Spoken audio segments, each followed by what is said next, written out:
E o mais próximo que a gente chegou a descobrir alguma coisa lá fora, fora aqui da Terra, qual foi? Ou em que pé a gente tá? Porque eu escuto da atmosfera de Vênus, satélites de Júpiter, em Marte teve água. Eu lembro quando era criança, cara, parecia que algum dia a gente ia apontar o telescópio pra Marte e a gente ia ver marciano lá. Tinha essa certeza que lá teve vida ou tem vida, né?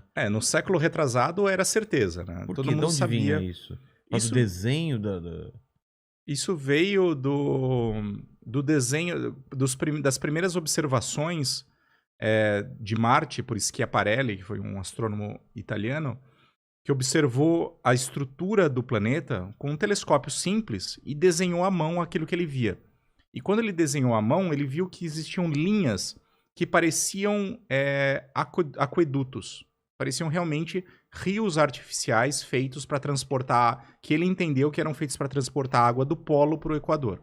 Tá. Mas isso foi uma mistura de uma visão ruim do planeta com um bocado de imaginação. Claro. Do pouco que se conhecia de ciência na época. E porque já se acreditava que existia vida em Marte. Então, ele misturou tudo isso, fez essa proposta de que Marte tinha esses canais tecnológicos aí para o transporte de água. Mas hoje com telescópios melhores, o que eram essas linhas? Ou tipo, era só defeito na lente do cara? Parte era defeito da lente, mas grande parte eram estruturas deixadas por antigos rios no planeta. Ah, então tinha rios. Tinha rio mesmo. Marte teve rios, teve lagos, teve oceanos. Caramba! E essas marcas estão na superfície do planeta, então você vê vales gigantescos, como se fosse o nosso Grand Canyon, mas um Grand Canyon gigantesco que existe em Marte, que foi cortada por um rio, que ficaram, porque Marte perdeu a água, né? Como? No tempo. Bilhões de anos atrás, 3 bilhões de anos atrás, mais ou menos, Marte passava por um período chamado Noaquiano, que era um período em que Marte tinha uma atmosfera como a do nosso planeta, uma atmosfera espessa, tinha água líquida na superfície, tinha um oceano que cobria toda a superfície. Toda? Quase toda. Tinha espaço para rios e lagos. Tá. Mas Marte é um planeta que é menor que a Terra.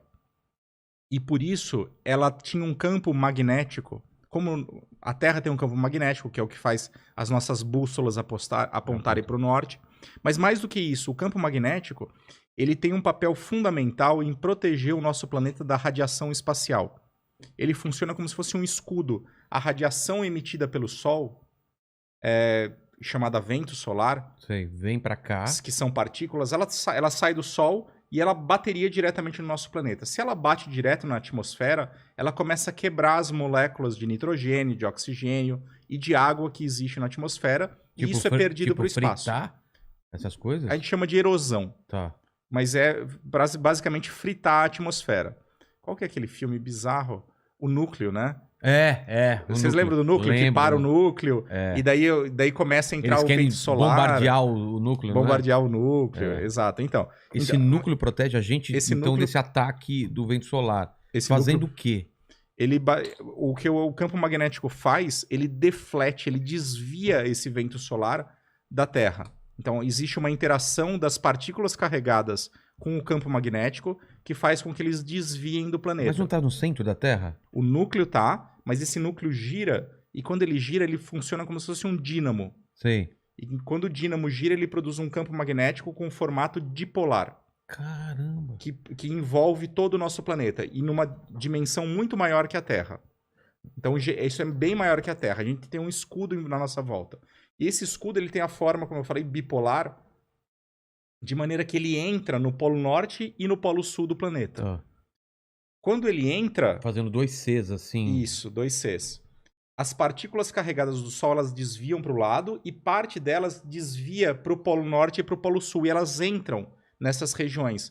Quando elas entram... o quê?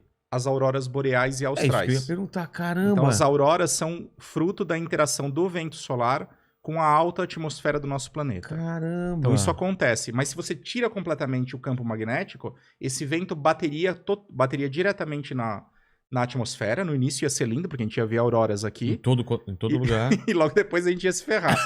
Olha que lindo! A gente ia fritar com o tempo. Mas a atmosfera ia ser perdida e toda a água ia acabar evaporando no meio do caminho. E isso aconteceu com Marte, porque Marte, por ser um planeta menor que a Terra, ele resfriou muito mais rápido. E quando ele resfriou, o núcleo líquido se congelou e parou. Igual no filme. Igual no filme, o núcleo. Ele parou. E quando ele parou, desligou o campo magnético, veio o vento solar, erodiu completamente a atmosfera, perdeu a água, foi para o espaço. E parte ficou congelada debaixo do solo ou não? Uma parte ficou congelada no subsolo. Então, a gente acreditava que isso tinha acontecido. As últimas missões comprovaram isso usando espectrômetros alfa e outras técnicas analíticas para mostrar e mapear o gelo que existe em Marte. Então, hoje a gente sabe que existe gelo no subsolo marciano. Mas esse gelo, essa água não é parecida com a nossa composição de água daqui, ou é parecido? É parecida com a água, quer dizer, a H2O. É H2O. H2O mas igual com muito Terra. metal, com muita coisa tóxica. O que a gente sabe é que em vários locais existe uma alta concentração de sais, principalmente perclorato de magnésio, que é um sal que é tóxico. Então não é uma água muito simples, assim, não é água potável não para a maioria dos organismos. A gente vem, inclusive meu grupo mesmo vem estudando micro-organismos aqui da Terra que seriam capazes de sobreviver em ambiente ricos em perclorato, para usar eles como modelo para a vida em Marte. Mas não sei nem se é sua área de conhecimento, mas para a gente aproveitar essa água para tornar ela potável é possível. A gente vivendo lá. É possível, mas teria que passar por um processo de filtragem. Tem um processo de filtragem que chama ultrapurificação ou osmose reversa, que é o mesmo que, por exemplo, Israel usa para aproveitar a água do oceano. Eles têm aquelas grandes estações dessalinizadoras. Tá. Dá para dessalinizar a água de Marte também usando esse mesmo tipo de tecnologia. Então é possível. E não dá para bombardear e fazer essa água jorrar e transformar em lago. Eu tô viajando, né? Provavelmente algum filme já fez isso, não é? Já teve propostas, inclusive, de pesquisadores de fazer esse tipo de coisa. De jogar uma bomba nuclear e fazer isso. Mas se a gente fizesse isso, a água ia toda para a atmosfera e ela rapidamente ia ser evaporada para o espaço. Porque não tem não tem o campo magnético e a atmosfera hoje ela é muito rarefeita. A pressão lá é 1000 vezes menor que a pressão aqui da Terra. E não tem como reativar esse núcleo e transformar Marte no que ela era no passado, né? Não, reativar o núcleo não, porque ele endureceu completamente. Não com nenhuma tecnologia que a gente conheça, pelo menos, né? Existem propostas de criar campos magnéticos artificiais em Marte. De levar... Isso é uma área conhecida como geoengenharia, ou terraformação. Terraformação já ouvi falar. Que é transformar... A ideia é muito legal, né? Legal. É transformar planetas. Né? Talvez no futuro a gente seja capaz de fazer isso. Star Trek 2, o Ira de Cano, tem isso? Sim. Né? Você não sabe o que é isso, né? Spock volta à vida. Volta à vida. Eles jogam tipo de uma bomba no planeta e ele vai terraformando, ele vai criando vida lá, cara. E o Spock tá lá, por isso que ele volta à vida, entendeu? E já tinham lançado o Spock lá, né? Sim, já tinham lançado o Spock. Então, terraformar... Como que faria isso de uma forma artificial? Então, uma das maneiras de você criar um campo magnético é você lançar um satélite que ficaria entre o Sol e Marte e ele teria um dínamo potente e geraria um campo magnético que seria suficiente para encobrir o planeta. Isso já foram feitas algumas contas e não é impossível com a tecnologia que a gente tem. Ah, é? Não é impossível. Então não precisa de um campo magnético tão absurdo assim para gerar os campos necessários. Caramba, cara, então, que absurdo. Então seria possível gerar um campo, pelo menos isso seria possível. Agora, depois disso a gente vai ter que produzir, a gente vai ter que transformar a atmosfera do planeta numa atmosfera mais densa. E para isso teria que fazer uma coisa brutal como você propôs. Explodir uma bomba, jogar toda a água para evaporar toda a água para a atmosfera, de maneira que ela enriquecesse a atmosfera e transformasse ela em alguma coisa mais respirável.